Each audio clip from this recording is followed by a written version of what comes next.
Pour ne rater aucune de nos vidéos, n'oubliez pas de vous abonner et d'activer la cloche. Bonjour à toutes et à tous et bienvenue sur le Média. Nous sommes le mercredi 23 août 2023 et c'est toujours un plaisir de vous retrouver. Cet été, comme chaque année, le Média réduit la voilure pour permettre à l'équipe de prendre repos et vacances bien méritées et préparer la rentrée plus sereinement. Néanmoins, vous le voyez chaque jour, nous sommes au rendez-vous de l'actualité en maintenant des programmes pour vous informer au quotidien. Et la rentrée prochaine, puisqu'on en parle, se fera à la télé, mais surtout avec vous. Vous le savez sûrement, l'Arcom accepte de nous conventionner d'ici la fin du mois octobre. Vous aurez enfin un média d'opposition populaire et indépendant sur le petit écran. Ne loupez pas cette grande étape de l'histoire. Inscrivez-vous via le lien disponible en description ou alors cliquez juste ici pour recevoir toutes les informations concernant la grande campagne à venir. C'est encore le grand bazar sur la scène politique alors que la rentrée se dessine et que les macronistes semblent déjà savoir à quelle sauce ils vont nous manger pour cette saison 2023-2024. Le bazar chez les macronistes est dans un premier temps sciemment organisé, puisque c'est l'agenda des ministres, un agenda manifestement fantôme qui pose problème, un bazar interne dans un second temps avec un nouveau en même temps, et oui encore, à la question de savoir faut-il parler au JDD, oui ou non. Macron souffle chaud, le patron de Renaissance, Stéphane Séjourné, souffle froid. La gauche aussi ne sait plus où se mettre quant à la présence de Médine aux universités d'été des écologistes. Bref, de ces sujets et d'autres, nous allons vous parler dans ce nouveau Flash Info estival concocté par la rédaction du Média.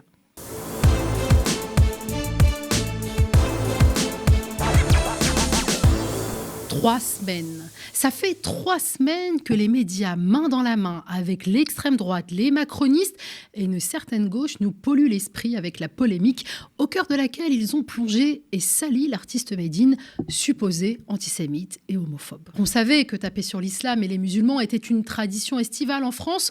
On a tous en mémoire les débats grotesques autour de la abaya, du foulard et du burkini. Mais il fallait visiblement innover.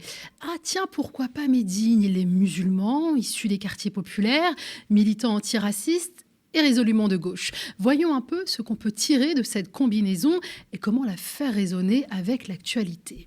Et pourquoi pas diaboliser la participation de Médine aux universités de gauche? On taperait à la fois sur l'islam et la gauche une aubaine. Et c'est parti pour une ignoble cabale contre l'artiste dont on ira éplucher le passé et les tweets. Médine homophobe, vraiment? On l'a reçu aux médias le 20 juin dernier et voici ce qu'il disait. C'est ça qui, selon moi, effraie le plus mes détracteurs, c'est que j'ai cet esprit de convergence aujourd'hui, que j'arrive en fait à fraterniser et à comprendre la douleur des luttes de travailleurs, comprendre la douleur des luttes des homosexuels, de comprendre que quand on agresse un homosexuel pour ce qu'il est, pour ce qu'il représente, et pour son orientation, c'est le même mécanisme qui s'oriente vers les musulmans. C'est le même mécanisme qui s'oriente vers quelqu'un qui est issu de l'immigration algérienne. Et en fait, de comprendre qu'il y a un point commun entre toutes ces douleurs et de les transformer en actions militantes et en essayant de peser dans le débat politique pour changer les choses, c'est ce qui effraie le plus mes détracteurs. Et je les comprends, bon courage à eux, parce que là, je suis vraiment ancré dans cet état d'esprit de vouloir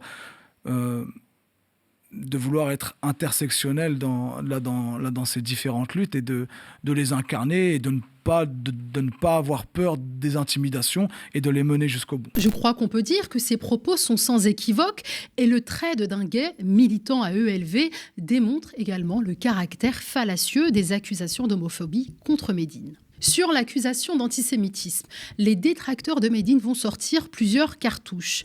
Tout d'abord, la quenelle. Geste popularisé par l'humoriste Dieudonné, connoté antisémite. Il y a près de 10 ans, Médine a effectué une quenelle, comme l'a fait avant lui Yann Barthès. Et comme Yann Barthès, il ignorait, je cite, que ce geste était un signe de ralliement antisémite. Médine pensait que la quenelle traduisait la liberté d'expression. Il reconnaît une maladresse qui vise, je le cite encore, à le disqualifier et discréditer la gauche à travers lui. Si l'on excuse Yann Barthès, c'est pas Médine, ça va commencer à se voir que la polémique est raciste, alors vite trouvons un plan B. 2. Le tweet antisémite. Le 1er août, l'essayiste Rachel Kahn, proche de la Macronie, du printemps républicain et de l'extrême droite, insultait Médine sur Twitter en ces termes. Tout le monde critique son invitation aux journées d'été des écologistes alors que c'est une très bonne idée pour l'atelier traitement des déchets. Non satisfaite et résolument décidée à provoquer le rapport, Rachel Kahn reviendra à la charge 10 jours plus tard quand Mathilde Panot annonce à son tour la venue de Médine aux universités d'été. L'essayiste, habituée aux polémiques, interpelle la présidente des députés insoumis. Est-ce qu'il y aura une explication de texte de Médine et vous-même sur l'utilisation du mot rescapé ? En effet, Panot était elle-même accusée d'antisémitisme pour avoir déclaré qu'Elisabeth Borne était une rescapée des élections législatives alors qu'un de ses parents était un survivant de la Shoah. Réponse de Médine, rescanpé. Personne ayant été jeté par la place hip-hop et bouffon au sens propre à la table de l'extrême droite. Ce jeu de mots, dont est coutumier l'artiste, suffira à jeter l'opprobre non seulement sur lui, mais également l'ensemble de la gauche qui a osé inviter un antisémite à ses universités. Qui aurait pu savoir que Rachel Kahn, dont on ignorait l'existence il y a quelques années, et qui déjeunait au domicile de Marine Le Pen en 2021, était juive et petite fille de déportés. Eh bien, Médine aurait dû acculer l'artiste qui, dès 2008, condamnait l'antisémitisme dans ses chansons, finira par présenter ses excuses, tandis que le RN, dont l'idéologie puise ses racines dans l'antisémitisme, est invité à s'offusquer du tweet incriminé. Écoutez, moi, quand j'entendais parler la gauche de convergence des luttes, je ne savais pas que c'était, par exemple, une lutte contre les Français d'obédience juive, par exemple. Parce que Médine a fait des quenelles. Oui, effectivement, il a été lié avec certains penseurs, si vous voulez, ou leaders, enfin, appelez-les comme vous voulez, aux propos antisémites. Il a fréquenté des associations des frères musulmans, donc islamistes. Et donc, recevoir aujourd'hui quelqu'un qui chante et qui prône le djihad, quand même, c'est dans ses chansons la fatwa, sur lui donner une tribune, moi, je trouve ça dangereux. Les cons, ça ose tout, et c'est comme ça qu'on les reconnaît, disait Michel Audiard, et on doit bien reconnaître que la polémique sur Médine est un piteux dîner de cons auquel EELV s'est attablé. La polémique Médine continue. Hier, les deux maires écologistes de Strasbourg et de Bordeaux ont annoncé qu'ils ne se rendraient pas aux universités de rentrée en raison du maintien de la présence du rappeur accusé d'antisémitisme. Est-ce qu'ils ont raison ? Et si oui, est-ce que vous ferez la même chose en ne vous y rendant pas ? J'irai aux journées d'été, déjà parce qu'il y a énormément de militants qui se mobilisent pour que ça s'organise, que c'est des lieux de débat très importants, que c'est un lieu de rencontre aussi avec des militants qu'on n'a pas et des militantes qu'on n'a pas toujours l'occasion de rencontrer.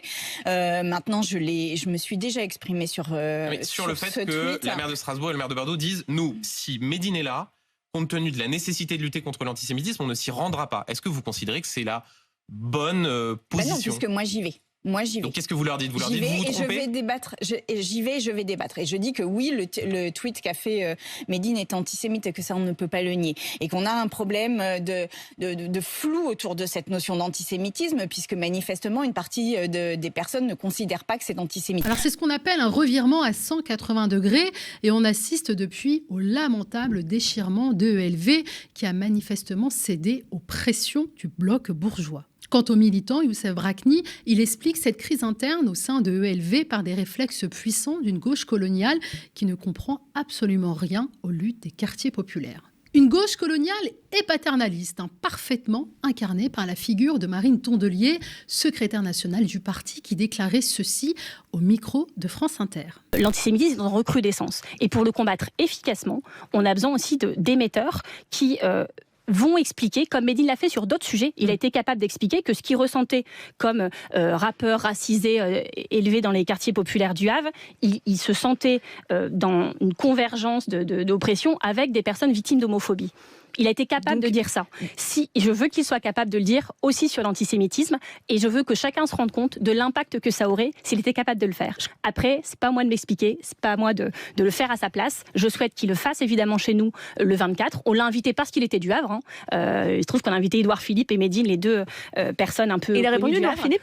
Mais je vais vous dire, je serai extrêmement attentive à ce que Médine dira le 24 et à ce qu'il dira tous les jours qui suivront parce qu'il a à présent, maintenant que cette polémique a été montée, je pense qu'on s'en serait tous bien passés, très concrètement. Non, mais elle est montée, je veux dire, elle est montée de fait. Je ne dis pas que c'est...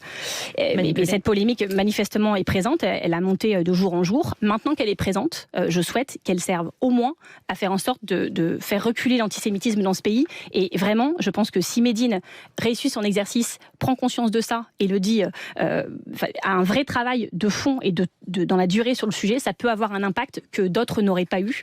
Voilà. Mais c'est sa responsabilité à lui et j'y serai très attentive. Est-ce que tu entends, petit Médine, on t'a à l'œil et qu'on ne t'y reprenne plus? Même ton infantilisant du côté de Sandrine Rousseau, qui, sans demander la déprogrammation du rapport à l'université d'été ELV, l'a sommé de reconnaître le caractère antisémite de son tweet. Rien que ça. Est-ce que vous percevez aussi la coloration raciste de telles injonctions ? Je n'ai pas souvenir que la polémique sur les dessins antisémites de Yann Moix et les propos de Gérald Darmanin, dérangés par la présence des produits cachers dans les rayons, aient duré près d'un mois. Mais pour étouffer toute accusation de racisme, ELV va appeler à la rescousse Karima Deli. L'eurodéputé se montrera encore plus radical et s'opposera à la venue de Médine aux universités d'été. La polémique sur Médine aura le mérite de faire revivre des figures polémiques qu'on avait presque oubliées et de mettre en lumière un clivage à gauche, car les réactions diffèrent du côté des insoumis qui ont su résister aux pressions et pour qui il n'y a tout simplement pas de polémique. Et il n'y a pas de sujet Médine, et mieux que ça, je suis même honorée que Médine accepte de venir dans nos universités d'été. Médine a été victime depuis plusieurs jours d'une cabale ignoble menée par l'extrême droite, main dans la main avec les macronistes. Médine n'est pas antisémite. Médine est un rappeur engagé qui a fait des textes et qui a chanté que l'antisémitisme était un cancer dans notre société, qui s'est toujours engagé contre toutes les formes de discrimination. Il y a de polémique que pour ceux qui veulent voir une polémique, parce que très honnêtement, moi j'en parlais pas au début tellement je trouvais ça lunaire, mais ça devient grotesque cette histoire. Franchement, c'est une insulte à l'intelligence des gens. Comment est-ce qu'on peut penser que ce tweet est antisémite ? Si on le pense vraiment, faut pas l'inviter. Je veux dire, moi, on n'invite pas des gens qu'on estime être des antisémites à des universités d'été pour qu'ils s'excusent. Mais il n'est pas antisémite, son tweet. Moi, j'étais atterré parce que je connais Médine. Le Cannes, c'est le nom que se donne sa famille. Il s'appelle la Cannes Family. Ils font tous les 2 jours des jeux de mots sur Cannes. Sa femme, à Médine, a écrit un livre qui s'appelle Bienvenue à la Cantoche. Enfin, je veux dire, c'est tous les 2 jours les jeux de mots sur Cannes chez eux. Et donc là, ça serait antisémite. Moi, je trouve ça... c'est grotesque, en fait. Et pour ceux qui seraient tentés d'accuser la France insoumise d'antisémitisme, voici ce que déclarait Barbara Lefebvre, enseignante et autrefois membre de la LICRA. Ah non, mais moi, j'ai pas dit du tout que le tweet était antisémite. Personnellement, je n'y vois pas de l'antisémitisme. Voilà. Je pense, à titre personnel, vous êtes professeur des écoles, je pense à titre personnel, pour avoir participé à l'ouvrage Les territoires perdus de la République en 2002, où nous parlions des problèmes de l'antisémitisme dans les milieux islamistes, je pense être assez bien placé, je crois, et avoir été membre de la commission éducation de la LICRA pendant des années, pour dire, estimer, savoir un petit peu, en plus j'ai travaillé sur la question des génocides, ce qu'est l'antisémitisme. Je suis désolée, rescanpé, ça peut être un jeu de mots pour le moins déplacé, stupide, mais je n'y vois pas de l'antisémitisme. Si Médine écrivait des textes avec de l'antisémitisme, si Médine tenait des propos antisémites, comme Jean-Marie Le Pen a pu en tenir, comme d'autres ont pu en tenir, là je pense qu'il ce serait rescalpé, c'est juste débile, c'est juste... Seulement ça vaut peut-être pas le tribunal, mais surtout, même s'il y allait, je sais pas s'il serait condamné pour ça. Quand on voit que Pétain sauve les Juifs, a sauvé les Juifs, la justice a estimé qu'il fallait relaxer. Aujourd'hui, c'est en cassation. Moi, je trouve qu'excusez-moi, mais Pétain a sauvé les Juifs, c'est légèrement plus connoté que rescanpé, ou en tout cas, si ça l'est autant. Pour rappel, la personne qui continue de soutenir que Pétain a sauvé les Juifs, c'est Éric Zemmour, candidat à l'élection présidentielle de 2022 et repris de justice notoire dont les propos antisémites auraient dû le rendre infréquentable. Mais... on ne jouit pas des mêmes privilèges. Pour revenir à l'intervention de Barbara Lefebvre, dont l'expertise sur la question de l'antisémitisme fait l'unanimité, elle aurait pu mettre tout le monde d'accord et éteindre la polémique, non ? Alors qui a intérêt à la raviver ? Qui veut la peau de Médine et pour quelle raison ? Pour tenter de le comprendre, je vous propose de vous replonger dans un article du journal israélien Haaretz qui titrait ceci pendant les élections présidentielles de 2022. Macron needs the young Muslim vote to get re-elected and he knows it. Macron a besoin du vote des jeunes musulmans pour être réélu et il le sait. Souvenez-vous d'ailleurs que le président, alors candidat, avait foncé dans les studios de Beurre FM 2 jours avant le premier tour. Si Médine est l'homme à abattre, c'est parce qu'il a le pouvoir de mobiliser un électorat, l'électorat des quartiers populaires, dont la Macronie a bien besoin pour entrevoir une victoire loin d'être acquise à l'horizon 2027. Ne nous trompons pas d'ennemis. Rappelons que le groupuscule d'extrême droite Waffenkraft a récemment été condamné aux assises pour avoir projeté des attentats contre Médine, Jean-Luc Mélenchon, la LICRA et le CRIF. La première des priorités de l'exécutif, c'est la canicule. Voilà ce qu'a déclaré Elisabeth Borne ce midi. Les thèmes de l'inflation, des prix des carburants, des franchises médicales ou encore du harcèlement scolaire ont été abordés lors du Conseil des ministres de ce mercredi. Un conseil qui prend des airs de rentrée des classes pour la Première ministre qui œuvre toujours à asseoir son autorité et son leadership face à Emmanuel Macron, hyper président. Il est partout, tout le temps, même nulle part en même temps. C'est du moins ce qu'on pourrait croire en allant consulter son agenda public en ligne qui devrait théoriquement afficher les détails de ses déplacements, réunions et autres rendez-vous. À la place de cela s'affiche un court message. L'agenda du président de la République n'est pas encore disponible pour les jours suivants. Alors quand ? L'agenda de celui qui, alors ministre de l'économie sous Hollande, complotait pour favoriser les intérêts de Uber en opposition avec les politiques menées par son propre gouvernement, est aux abonnés absents depuis la période Covid pour finir par devenir une sorte de norme qui, petit à petit, a contaminé tout l'exécutif. Les ministres semblant usés du stratagème d'abord pour tenter d'échapper aux casserolades de ce début d'année, puis pour installer une sorte de flux tendu de l'information sur leur agenda qui vient alors parasiter le travail des journalistes. Alors qu'aux États-Unis, c'est quotidiennement que la Maison-Blanche adresse à la presse et par l'intermédiaire de celle-ci au public l'agenda détaillé du chef de l'État. En France, le citoyen curieux n'a qu'à prendre son mal en patience. Difficile alors de suivre le réel travail d'un ministre et de l'action même du gouvernement quand ce dernier évolue dans l'opacité. Une situation qui, en opposition avec l'idée même d'une démocratie, tend à illustrer un pouvoir macroniste qui se droitise et semble de moins en moins à l'aise avec la transparence. Que valent alors, dans ce flou toujours plus grand, les annonces gouvernementales, réelles politiques ou éternelle communication ? Nouveau macroniste dans le JDD ce dimanche. Carl Olive et sa tribune allons sentir le cul des vaches. 2 semaines après l'interview de Sabrina Agresti-Roubache, secrétaire d'État chargée de la ville dans la toute première édition post-grève du JDD avec Geoffroy Lejeune en rédacteur en chef, c'est au tour du député Renaissance des Yvelines d'y écrire sur une tribune. C'est une trahison ou désobéissance à son chef de file à l'Assemblée nationale, Sylvain Maillard.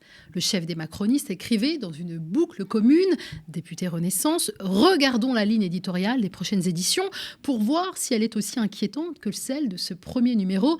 En attendant, je vous demande de ne pas participer à des articles de ce journal du dimanche », a rapporté Le Parisien il y a une dizaine de jours. Ce journal n'apporte toujours pas la garantie nécessaire de pluralité que notre groupe attend. Cette participation n'engage en aucun cas les députés Renaissance. Je réunirai le bureau du groupe Renaissance à la rentrée pour donner suite, tweet Sylvain Maillard dimanche. Du côté de l'Élysée, on est très discret sur la question. La proximité revendiquée de Sabrina Agresti-Roubache et de Carl Olive avec Emmanuel Macron indique au minimum une forme de tolérance présidentielle à l'égard de leurs initiatives, analyse Le Monde. Les deux intéressés affirment avoir suivi les process ou être en échange régulier avec le chef de l'État et n'avoir reçu aucune consigne ou découragement.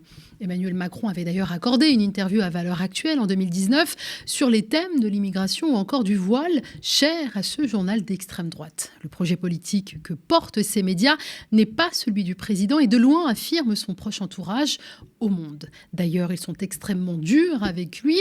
Il veut que le combat se mène politiquement en allant convaincre sur toutes les chaînes et dans tous les titres. Comme disait Mendès France, en démocratie, il faut convaincre. Pour d'autres, notamment à gauche, cela participe à la banalisation de l'extrême droite et l'hégémonie grandissante de Vincent Bolloré. Compliqué pour Emmanuel Macron d'entrer en conflit avec l'industriel milliardaire qui préfère plutôt organiser les états généraux de l'information en septembre. Et on conclut ce flash avec l'actualité internationale. Des scènes de pillage sont constatées dans plusieurs endroits du monde sans lien entre elles.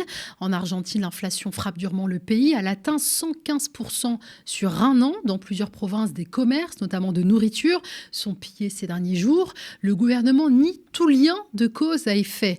La 3e économie d'Amérique latine est aux prises avec une inflation endémique à 2 chiffres depuis plus de 12 ans, une inflation telle que le gouvernement a lancé en mai un billet de banque de 2000 pesos, le plus important qui n'ait jamais circulé. Jusqu'à présent, la plus grosse coupure en circulation était un billet de 1000 pesos lancé en 2017 avec une valeur équivalente à l'époque à 55,5 $, rapporte la Tribune.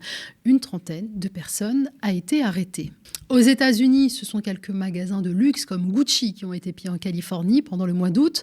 Une aubaine pour les républicains qui récupèrent ces scènes pour fustiger les dirigeants démocrates qui dirigeraient ces villes de manière trop laxiste. La réalité est plus nuancée selon les données des forces de l'ordre dans le comté de Los Angeles qui compte 10 millions d'habitants. La police de Los Angeles, chargée des zones les plus denses de la région, a enregistré une très légère hausse de 0,4% des attaques aux biens sur les 8 premiers mois de l'année comparé à la même période en 2022, rapporte Sud-Ouest avec l'AFP. À Londres, sur Oxford Street, des centaines de personnes ont participé au pillage de la boutique JDS Sport après un appel sur TikTok le 10 août. 9 personnes ont été arrêtées après des heurts avec la police. Politisés ou non, ces pillages ne peuvent être constatés sans regarder le contexte économique inflationnaire et la paupérisation des populations dans les pays du Sud ou du Nord. Et voilà, c'est la fin de ce bulletin d'infos quotidien, un format qui entre dans notre programmation d'été.